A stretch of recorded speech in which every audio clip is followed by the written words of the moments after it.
Les enfants sont vraiment sujets à cette consommation excessive de glucides. Et c'est dès l'enfance que tout ça se joue.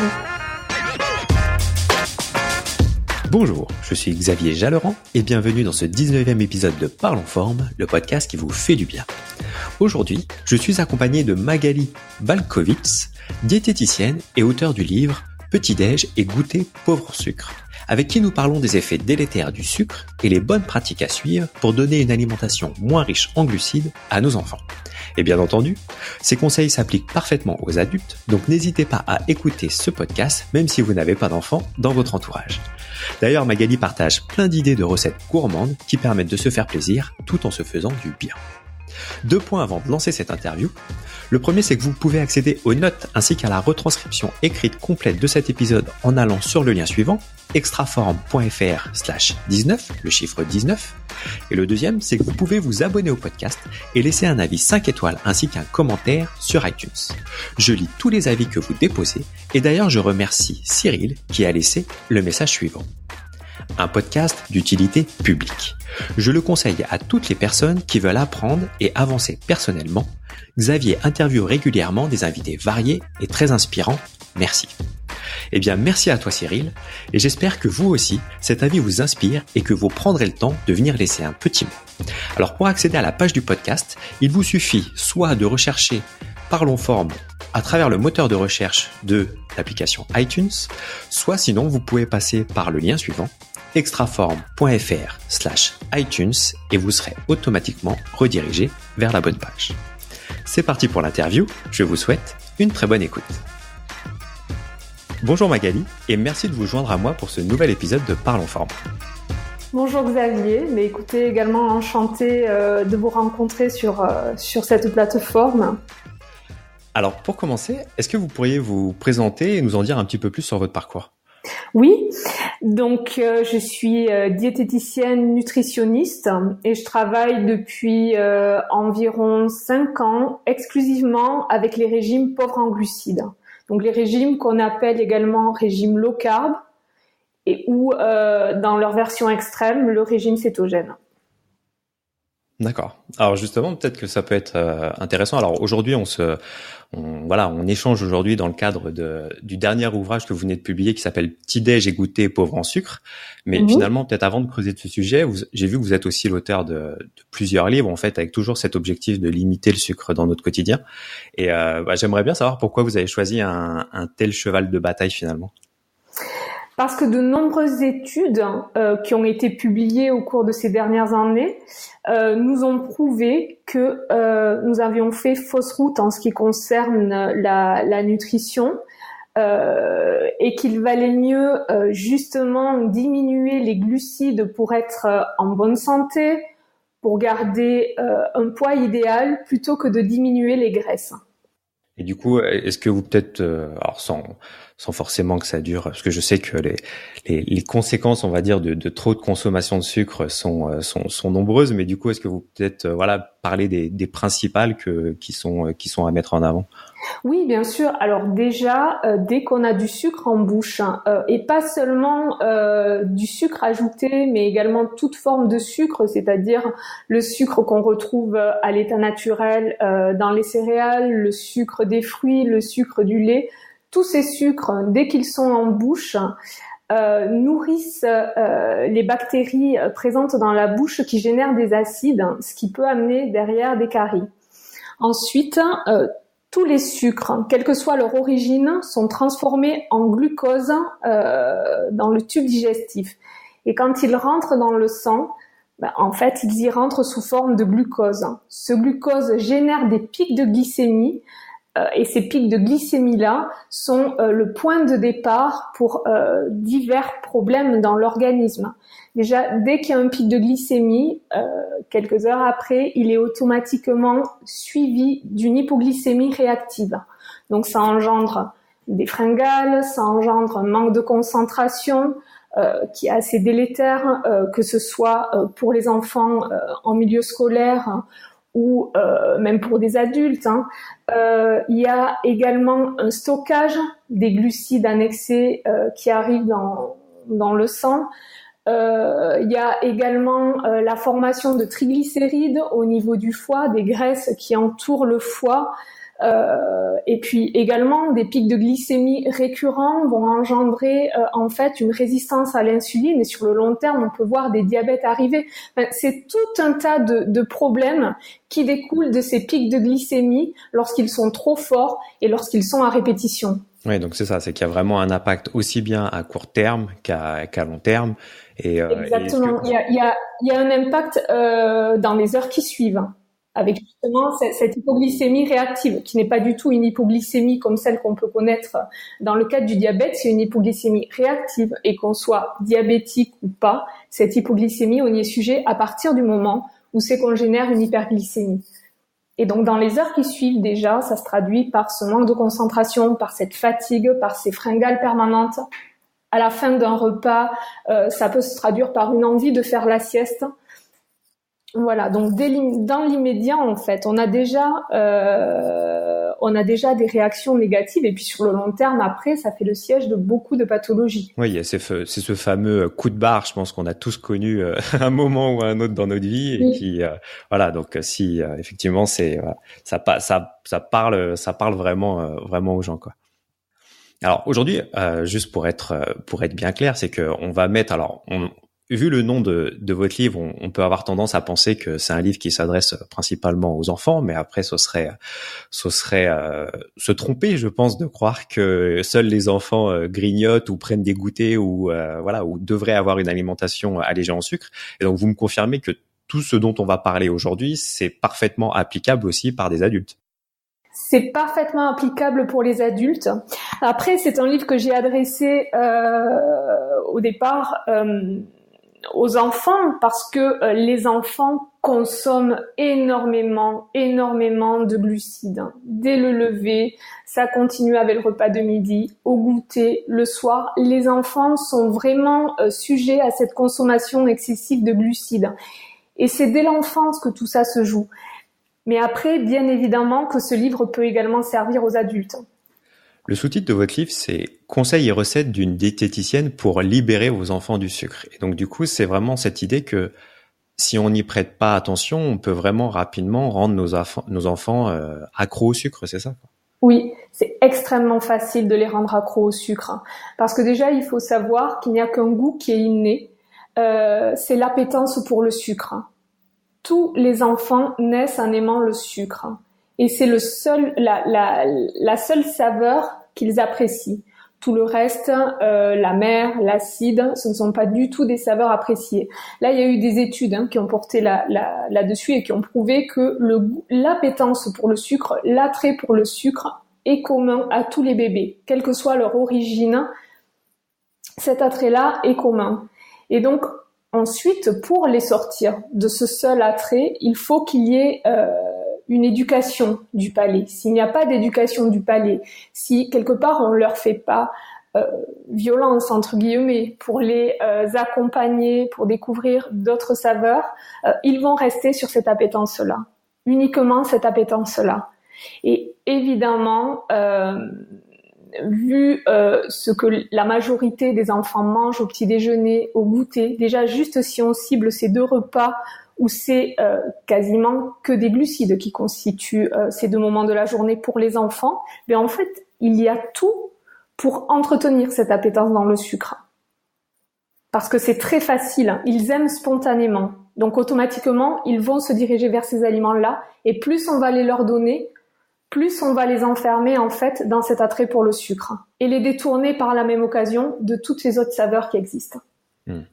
D'ailleurs, il y a peut-être quelque chose aussi qui est intéressant, parce que là, voilà, votre livre est autour des petits déjeuners, des goûters, et peut-être c'est juste un point dont on peut parler, c'est que voilà, par exemple, moi, si je prends, voilà, je suis père de famille, j'ai mon fils qui va à l'école et j'ai pas la main, en fait, du coup, sur son goûter. Mais en fait, c'est pas parce que on n'a pas la main, donc par exemple sur son goûter ou sur son repas du midi, que en fait, il y a pas de notion de entre guillemets de foutu pour foutu, quoi. C'est pas parce que on peut pas gérer certaines choses que c'est quand même un bon premier pas, on va dire, de gérer ne serait-ce que le petit déjeuner et puis après, enfin, l'ensemble des repas qu'on gère à la maison, quoi. Oui, évidemment. déjà changer un repas, c'est déjà une bonne chose parce que ce repas-là, ce sera l'occasion aussi, en le détournant de ces aliments purement sucrés et très souvent qui sont industriels, on va leur faire découvrir d'autres saveurs. Donc il va y avoir une éducation du palais qui sera faite, même si elle est faite sur un seul repas. Cette éducation-là sera déjà là. Ensuite, ce sera l'occasion de leur faire ingérer des vitamines et minéraux qu'ils n'auront pas ingérés sur d'autres repas. Donc cette notion-là est également est également essentielle. Et puis dernière chose aussi, ça va leur diminuer la quantité de sucre qu'ils auront ingéré sur la journée. Et ça, c'est très très important. Est-ce qu'on a une idée justement de cette quantité de sucre qui serait recommandée pour un enfant? Quantité de sucre recommandée pour un enfant, ça va dépendre de son âge, ça va dépendre de son poids, ça va dépendre de sa santé, ça va dépendre de tout un ensemble de choses. On peut pas donner un chiffre pour un enfant de 2 ans, un enfant de 7 ans, un enfant de 15 ans. Soit c'est différent, ça dépend. Enfin, il y a des différences, ça dépend aussi de l'activité sportive qui est pratiquée. Il n'y a pas de chiffre idéal sur la quantité de sucre à donner. Tout ça, ça se détermine après au cas par cas. Mais en tout cas, on sait qu'il y a une quantité de sucre au moins à ne pas atteindre, qui est celle que la plupart des enfants atteignent. J'ai fait le calcul avec certains de mes petits patients. Il n'est pas rare que certains d'entre eux avalent 300 grammes de sucre par jour. 300 grammes, parfois plus, en sachant qu'un morceau de sucre, c'est 5 grammes. Ouais. C'est énorme. C'est énorme parce qu'en général, les enfants qui avalent 300 grammes de sucre, je parle là tout sucre confondu, hein, je parle pas que du sucre de table, je parle aussi du sucre des fruits qu'on retrouve dans les compotes, dans les jus de fruits, du sucre des produits laitiers, du sucre des céréales. Mais faites le calcul, ça fait à peu près 60 morceaux de sucre qui sont ingérés sur la journée, parfois plus. Et à côté de ça, quand ils ont avalé une telle quantité de sucre, mais souvent il n'y a plus de place pour les protéines, il n'y a plus de place pour les bonnes graisses, qui sont pourtant essentielles pour leur croissance et pour la capitalisation de leur santé, parce que il y a la notion de poids évidemment qui entre en compte, mais il y a aussi la notion de santé immédiate, mais pas que, parce que il faut savoir que les enfants capitalisent leur santé pour plus tard. Et si on les aide pas dans cette capitalisation de leur santé en réduisant dès maintenant leur consommation de glucides, ça peut être catastrophique après à l'âge adulte. Et d'ailleurs, il n'y a pas que il y a le sucre bien sûr, mais vous parlez aussi du fait qu'il faut se méfier de ce qu'on appelle la malbouffe. Alors peut-être est-ce que vous pourriez dans un premier temps nous définir à quoi correspond cette malbouffe et voilà et pourquoi faut s'en méfier? La malbouffe, ça renvoie essentiellement à l'alimentation industrielle.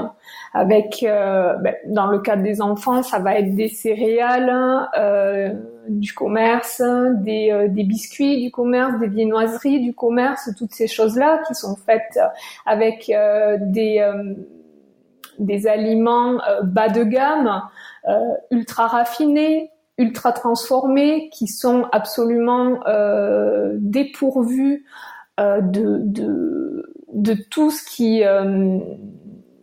qui peut être positif. C'est-à-dire quand on prend une céréale, par exemple, qui n'a pas encore été transformée par l'industrie, il va y avoir tout un tas de vitamines, il va y avoir tout un tas de minéraux. Quand les huiles ne sont pas transformées également, elles vont avoir du goût, mais également elles vont avoir des bons acides gras, elles vont avoir des vitamines antioxydantes.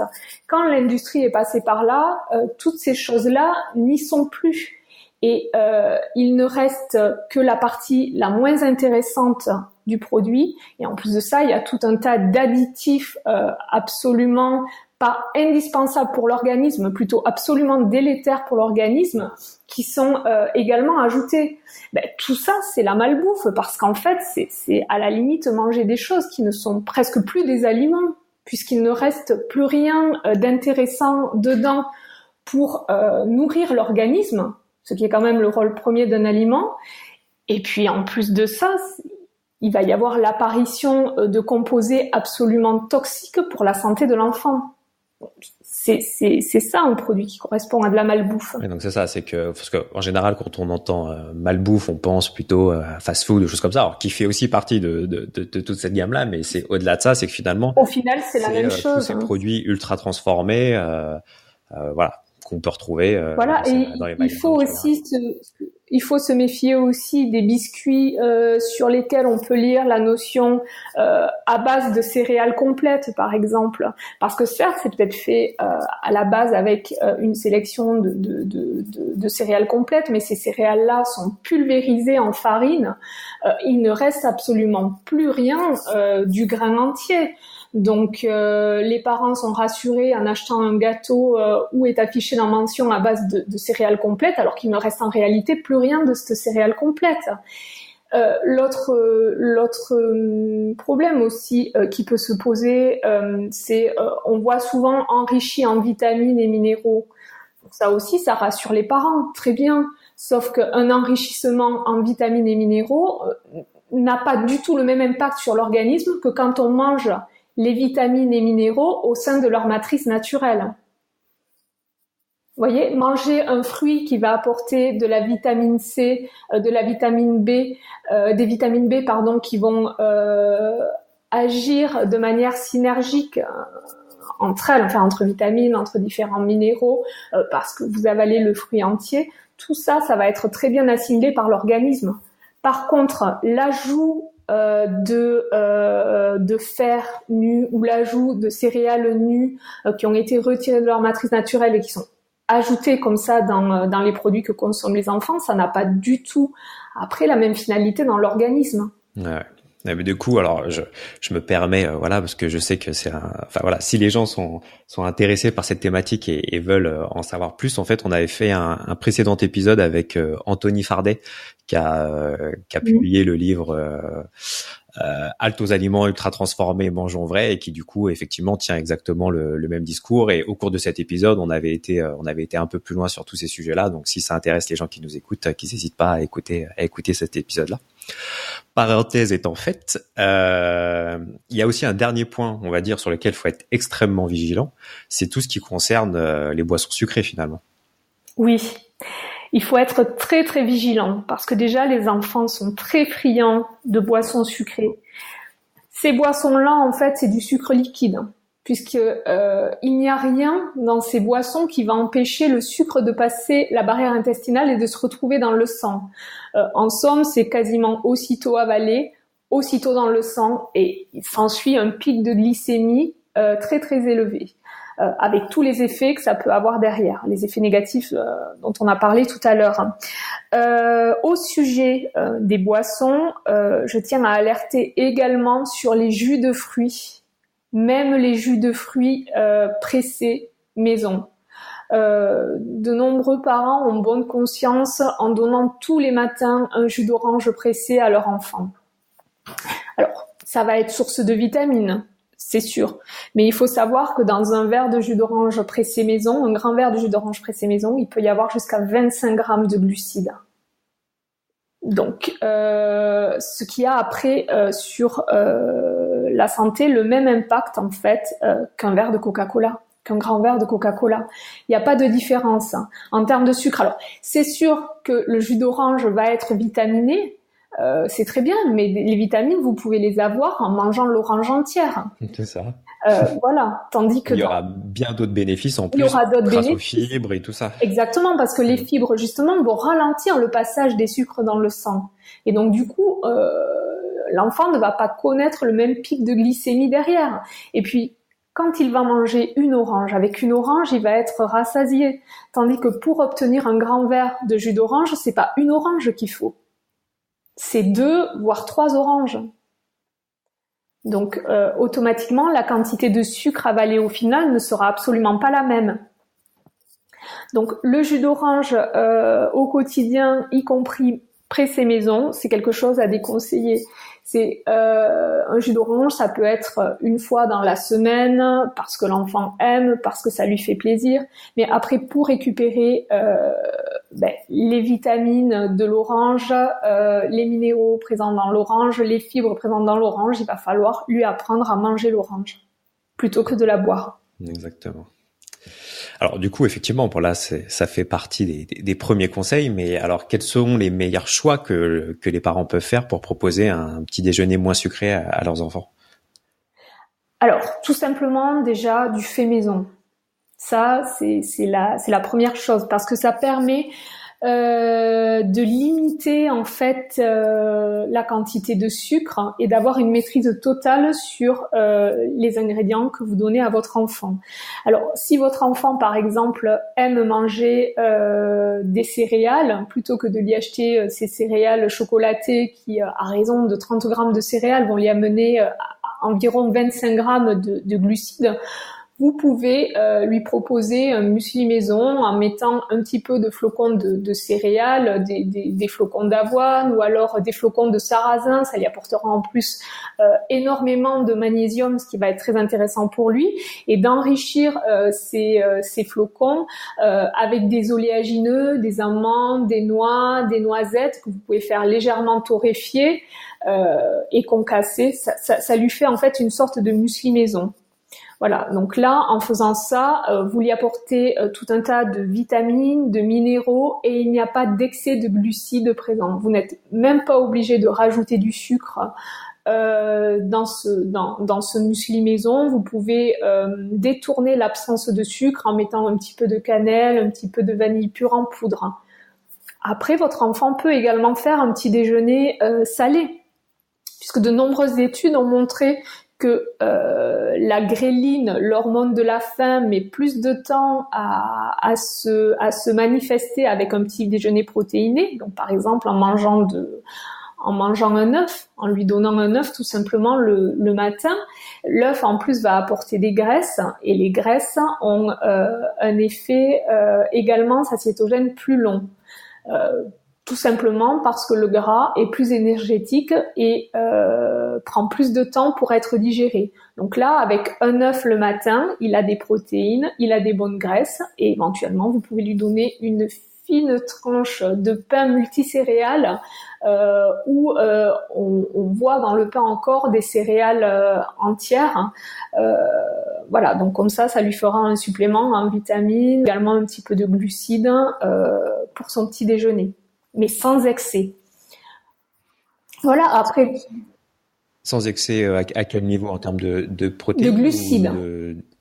Sans excès en termes de glucides. Voilà, après, vous pouvez également lui faire une sorte de cake maison où vous remplacez tout simplement la farine blanche par de la poudre d'amande ou de la poudre de noisette, donc qui sera plus riche en protéines végétales en plus qui sont extrêmement intéressantes pour sa santé, qui sera également riche en graisse, mais très pauvre en glucides. Et ce cake-là, au lieu de le sucrer avec du sucre de table, tout simplement, vous pouvez utiliser une banane entière pour sucrer tout le cake. Quand l'enfant va manger une tranche de cake, il va avoir le goût sucré en bouche sans avoir l'excès de glucides associé. Il y a plein d'exemples comme ça. Vous pouvez faire aussi des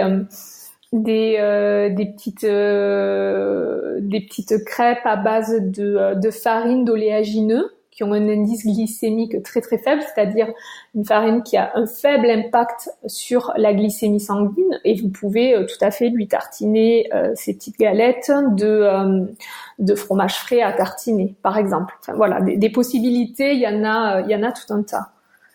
Est-ce que par expérience, et là je me place peut-être dans la position du parent qui dit à son enfant que demain il va manger un œuf à la place de ses céréales, est-ce qu'il y a une bonne façon d'aborder le sujet, on va dire, pour que le changement se fasse peut-être plus facilement? Le changement est difficile en fait, hein. C'est pas quelque chose de facile, hein. Comme toute éducation, de toute façon, c'est compliqué. Après, manger un œuf le matin, il faut qu'il le veuille quand même, parce que ça c'est quelque chose d'assez particulier. On peut aller étape par étape, quoi. On peut aller étape par étape, comme par exemple au niveau du sucre, il s'agit pas de qu'aujourd'hui il mange extrêmement sucré et puis que demain matin, boum, il ait un gâteau sans absolument aucun sucre ajouté. Parce que c'est le meilleur moyen de les braquer, ça. Mais évidemment, ils vont pas le manger, le gâteau. il faut vraiment y aller petit à petit, opérer des petits changements. Mais par exemple, si votre enfant boit du jus d'orange tous les matins, lui dire demain tu n'as pas le jus d'orange, tu vas manger des quartiers d'orange. Voilà, ça peut déjà juste faire ça, c'est déjà un premier pas. Ensuite, il faut lui proposer plusieurs options. Est-ce que tu veux que je te fasse plutôt un cake pour le petit déjeuner? Est-ce que tu préfères plutôt manger salé? Dans ce cas-là, est-ce qu'un œuf ça te tente? Il faut lui faire goûter des choses, il faut lui proposer. Et après, l'écouter aussi. Il s'agit pas non plus de lui donner des choses qui vont l'écœurer. Parce que si vous l'écœurez, ça ne marchera pas non plus. Oui, donc, ça, il faut que chacun fasse... Voilà, oui. Donc, tous les petits changements qui pourront être faits seront déjà positifs. Comme par exemple, si votre enfant mange du chocolat au lait, petit à petit, il faut lui augmenter le pourcentage du chocolat jusqu'à ce qu'il mange du chocolat noir. Vous voyez, donc il faut faire les choses tout en douceur. D'ailleurs, dans le livre, j'ai donné des conseils pour aller tout en douceur. Pour certaines recettes, je conseille de sucrer la recette d'une certaine façon et de diminuer au fur et à mesure la quantité de ce sucre ajouté jusqu'à l'enlever totalement. Mais l'enlever totalement du premier coup, ce sera pas judicieux parce qu'on s'adresse à des enfants qui accordent plus d'importance au plaisir immédiat qu'à la santé à long terme. Ouais. Donc ça, il faut en tenir compte. Ça marche. Et du coup, qu'est-ce qu'on leur... parce qu'effectivement, vous parliez du fait que le lait aussi, en tout cas le lait de vache qui est le plus consommé et contient aussi, lui aussi, une part de glucides. Et donc, qu'est-ce qu'on peut leur proposer comme alternative à ça? Alors, le lait contient du lactose. Ils peuvent en consommer s'ils tolèrent le lait, il n'y a pas de souci. Ils peuvent tout à fait en consommer. Après, remplacer le lait, il y a pas d'équivalence. Ils peuvent prendre un lait végétal, mais le lait végétal aussi apporte des glucides. Enfin, pas un lait végétal, une boisson végétale. Voilà, mais il y a aussi là une quantité de glucides. Donc, on peut pas dire qu'ils peuvent absolument remplacer le lait pour diminuer l'apport de glucides. Donc après, un verre d'eau, ça hydrate, au niveau de l'hydratation, voilà, ça fait le même travail que le lait. C'est absolument sans sucre, voilà, mais on peut pas dire que ça puisse remplacer le lait parce qu'à côté de ça, c'est pas du tout la même constitution. Donc le lait, c'est pas ce qu'il y a de plus sucré. Et s'ils le tolèrent, s'ils en boivent le matin, ils peuvent continuer à boire du lait. Ça, c'est pas un souci. Je pense qu'il y a plus un travail à faire au niveau des jus de fruits et au niveau de ce qui est donné en termes d'aliments. C'est-à-dire les gâteaux qu'on retrouve souvent au petit déjeuner, même les gâteaux spéciaux petit-déj qui sont remplis de sucre, les céréales qui sont une horreur en termes de quantité de sucre, également tout ce qui est viennoiserie. Beaucoup d'enfants mangent des petits pains coupés en deux avec dessus soit de la confiture. La confiture, c'est absolument que du sucre, ou alors de la pâte à tartiner très sucrée également. Voilà, l'effort, il est plus à faire sur ces produits-là. Et si l'enfant boit du lait et qu'il le tolère, le sucre de ce lait-là ne posera pas problème. Ok, ça marche. Alors du coup, pour les goûters, je suppose que les règles sont plus ou moins équivalentes, on va dire. Oui, tout à fait. Alors le goûter, en plus, c'est un repas transitoire qui doit servir à tenir entre le déjeuner et le dîner. C'est un moment qui est important pour l'enfant parce que les enfants n'ont pas toujours très bien mangé à midi. De nombreux enfants mangent au restaurant scolaire et pour avoir fait une étude sur la quantité qu'ils mangeaient en restaurant scolaire, je peux vous dire que tous les enfants ne mangent pas nécessairement à leur faim tout simplement parce qu'ils, quand ils peuvent éviter les légumes, quand ils peuvent, ils goûtent, mais ils finissent pas réellement leur assiette. Voilà, donc souvent ils ont très faim à 4 heures ou 4h30, l'heure à laquelle ils prennent leur goûter, et ce moment-là est important.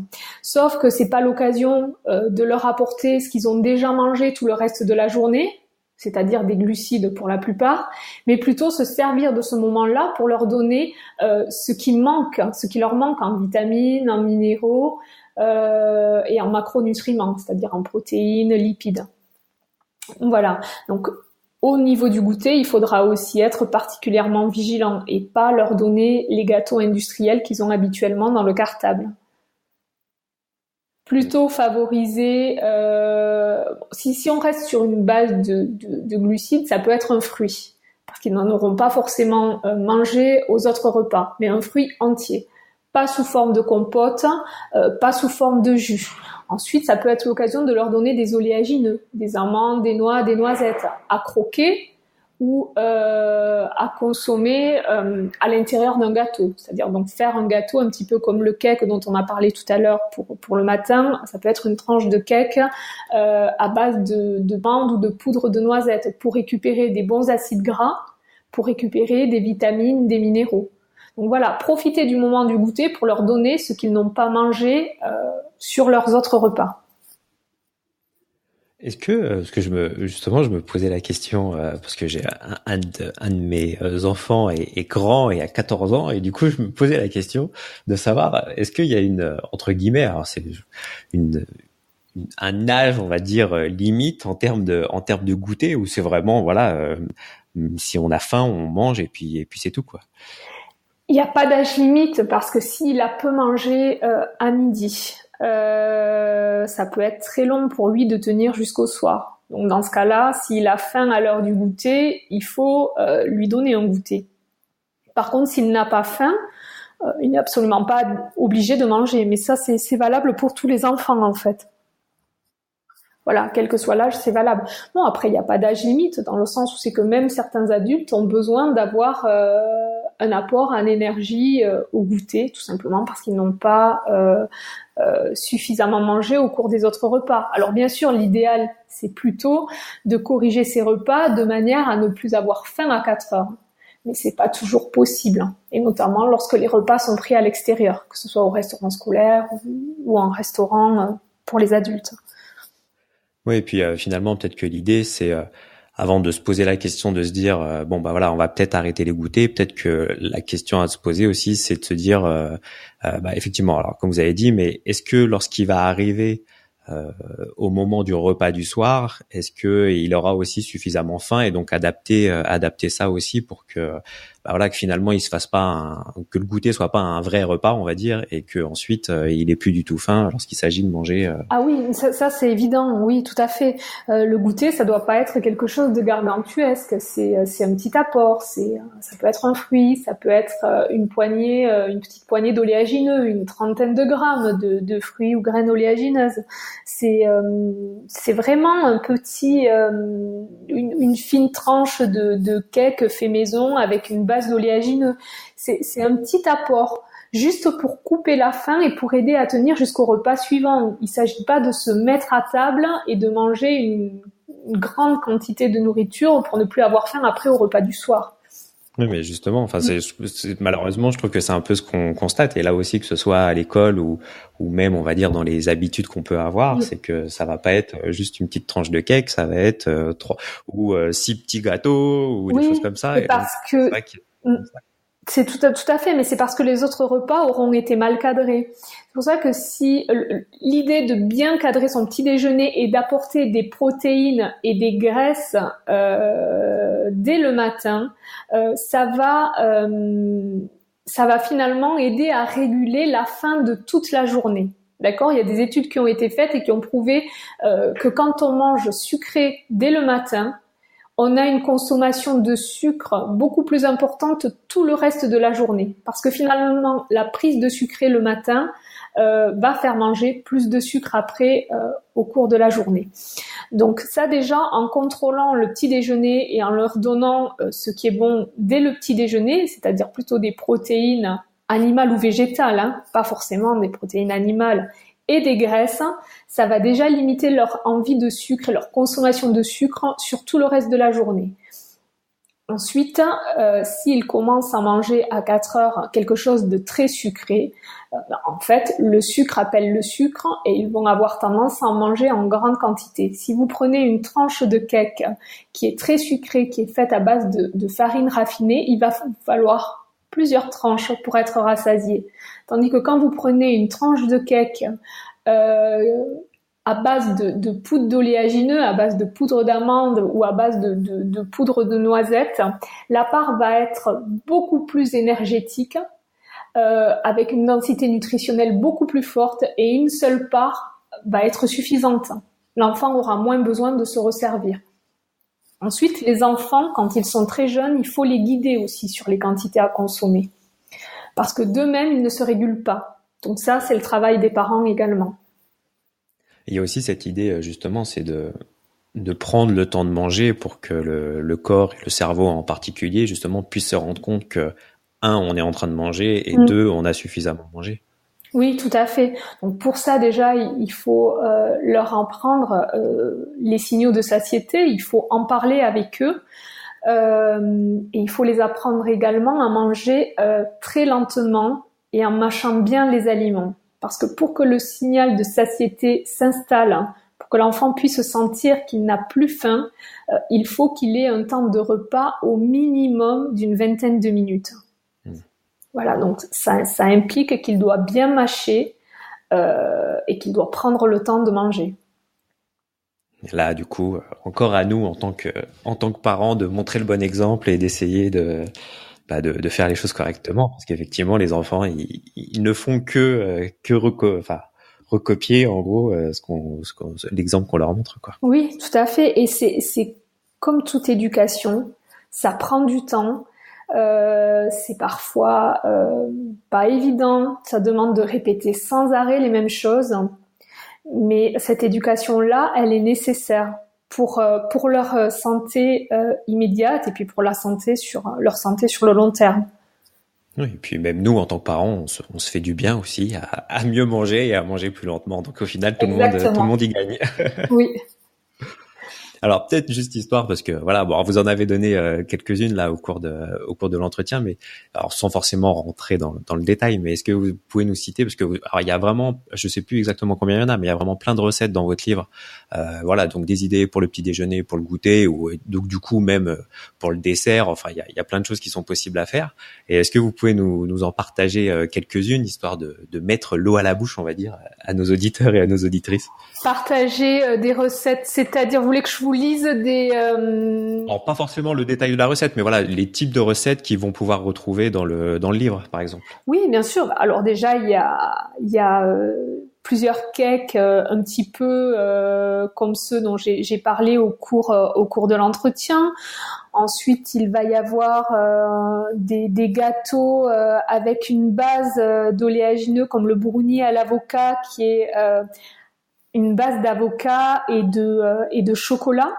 Alors, quand on obtient le résultat final, les enfants ne sentent même plus du tout le goût de l'avocat. Et l'avocat, en fait, vient se substituer à la farine.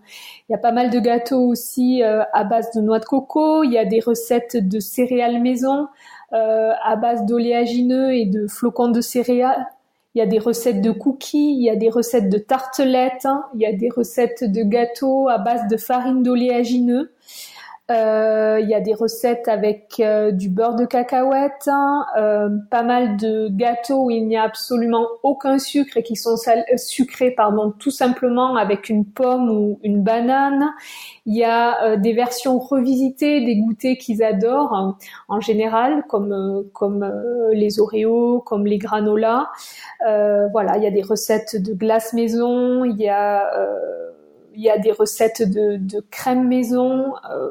tout un tas de recettes différentes. En fait, j'ai essayé de prendre pour base les recettes que les enfants affectionnent particulièrement et de les adapter en version moins glucidique.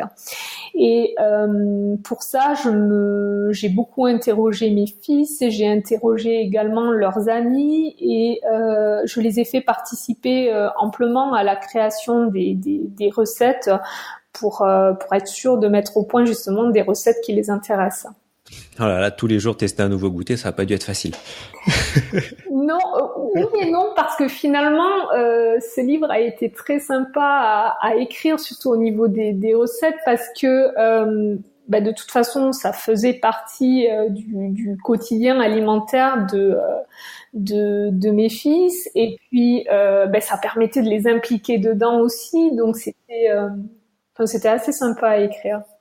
Et puis de toute façon, même si le livre est écrit, les recettes continuent d'être faites à la maison parce que ça constitue la base de leur petit déjeuner et de leur goûter. Ouais. Et donc j'ai pu aussi mesurer la difficulté à diminuer les glucides et la nécessité d'y aller vraiment pas à pas. Ouais, de prendre, c'est ça, de trouver le juste équilibre entre le goût et les apports nutritionnels qu'il faut, quoi. C'est ça. Et puis le fait de voir aussi que c'est tout à fait possible. Si je prends l'exemple de mes enfants qui sont déjà habitués à une alimentation peu glucidique, ils n'avaient pas forcément le même regard sur les gâteaux que certains de leurs amis qui étaient habitués à une alimentation plus glucidique. Mais tous finalement, avec le temps, à partir du moment où on diminue progressivement la quantité de sucre, arrivent à s'habituer à toujours moins de sucre. Ce qu'il faut, c'est juste pas passer du tout à rien, mais vraiment y aller par transition. Pas nécessairement les informer aussi de la diminution du sucre, parce que il y a rien de pire peut-être même que de mettre trop en avant le côté absolument sain et sans sucre de la recette, parce que ça peut même les bloquer et ils peuvent refuser de goûter. Mais vraiment y aller très discrètement et petit à petit diminuer. Et au final, vous verrez, pour ceux qui vont tester justement cette approche-là, on arrive à leur faire manger un gâteau sans absolument aucun sucre ajouté et à ce qu'ils y prennent du plaisir. Chose qui aurait été tout à fait impossible tout au début de la diminution du sucre de leur goûter ou de leur petit déjeuner. Ok. Eh ben, on va rester sur cette bonne note pour conclure ce podcast. Alors, du coup, avant de terminer, où est-ce qu'on peut aller pour vous suivre et du coup en savoir plus sur ce que vous faites? Alors, pour me suivre, il y a ma page Facebook. Mm-hmm. Il y a également mon compte Instagram. La page peut-être du coup comme ça. Alors c'est diététicienne Toulouse Magali Valkovic. D'accord. Donc ça c'est pour Facebook, et pour Instagram c'est tout simplement mon nom et mon prénom, Magali Valkovic. D'accord. Bon, de toute façon je mettrai le lien vers les différents profils sur l'article qui rassemblera toutes les informations. Et ensuite, tout est plus ou moins, beaucoup de choses sont synthétisées dans les livres que j'ai publiés, et avec chaque fois une approche différente, soit low carb vraiment pour tous les repas low carb, donc petit déj et goûter qui est surtout pour les enfants mais qui peut tout à fait être utile pour les adultes. Après il y a Céto Cuisine qui est pour la forme extrême du régime sans sucre. Et qui s'adresse surtout à des patients qui souffrent de certaines pathologies. Puis il y a également le compteur de glucides qui permet de mesurer la quantité de sucre contenue dans les aliments, en fait. Ça marche. Ok. Bon, comme ça, on a tout ce qu'il faut. On a tout ce qu'il faut en main pour diminuer notre consommation de glucides au quotidien. Oui. Merci Magali. Je vous en prie. Merci Xavier. Et puis peut-être à une prochaine fois. Très bien. Au revoir. Au revoir. Alors encore un grand merci à Magali pour sa disponibilité et pour l'ensemble de ses réponses. Je vous rappelle que vous pouvez accéder aux notes de ce podcast en allant sur la page suivante, extraform.fr/19. Et ainsi vous aurez accès aux notes ainsi qu'au résumé et à la retranscription écrite complète de cet épisode. Alors vous ne le savez peut-être pas, mais si j'ai décidé de lancer ce podcast, c'est parce que je me suis donné la mission de favoriser le partage des connaissances afin d'inspirer les gens pour que leur quotidien soit enthousiasmant et épanouissant. Cela passe donc par la publication de ces interviews chaque semaine, mais aussi par l'animation du groupe privé Forme Idéale sur Facebook. Et vous pouvez nous rejoindre gratuitement et la communauté des idéalistes se fera un plaisir de vous accueillir dans un esprit d'entraide et de bienveillance pour vous aider à avancer et à progresser sur vos challenges du moment, que ce soit autour du poids, de l'énergie, de l'activité physique et tout ce qui concerne le bien-être en général. Pour en savoir plus et accéder au groupe, montrez-moi simplement votre souhait d'y participer et répondez aux 3 questions posées. Vous pouvez imaginer ces questions comme la porte d'entrée du groupe. Prenez le temps de répondre aux questions car c'est important et d'ailleurs toute demande sans réponse ne sera pas validée. Pour nous rejoindre, soit vous passez par le lien extraform.fr/groupe et vous serez automatiquement redirigé vers la bonne page, ou sinon vous cherchez directement Forme Idéale dans le moteur de recherche de Facebook. Je suis impatient de vous lire et dans tous les cas, on se retrouve la semaine prochaine pour un nouvel épisode. Ciao!